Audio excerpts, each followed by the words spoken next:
An extradition arrest warrant has been issued for Josemar Cabrera. This is the man who is suspected of murdering his wife in Lancaster, California, and then fleeing to Peru. For those of you who aren't familiar with this story, 33-year-old Sheila Gutierrez had been reported missing on August 12th by a friend.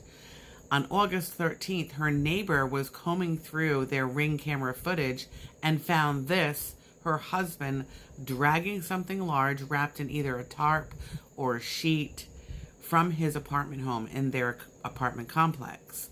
Of course, the neighbor brought that footage to the police department. The police immediately identified the husband as their lead suspect.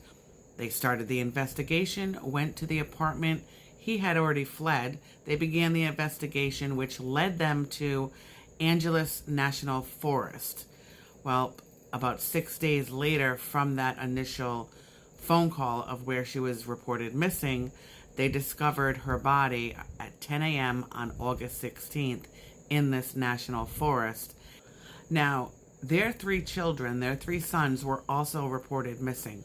So through the investigation, they found that Cabrera crossed the border in Mexico and was detained, and Peru and was detained while crossing the border by land, but there hadn't been an arrest warrant out for him at that time, so they had just let him go.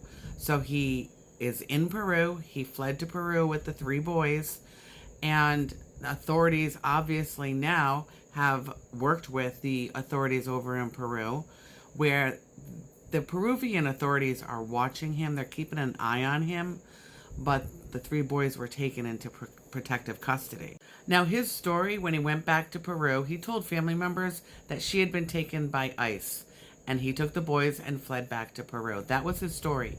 But Sheila's mother, Helga Rosillo, told ABC 7 News that her daughter had told her that she had been abused. She was being physically abused by her husband, and she was going to file a report against him.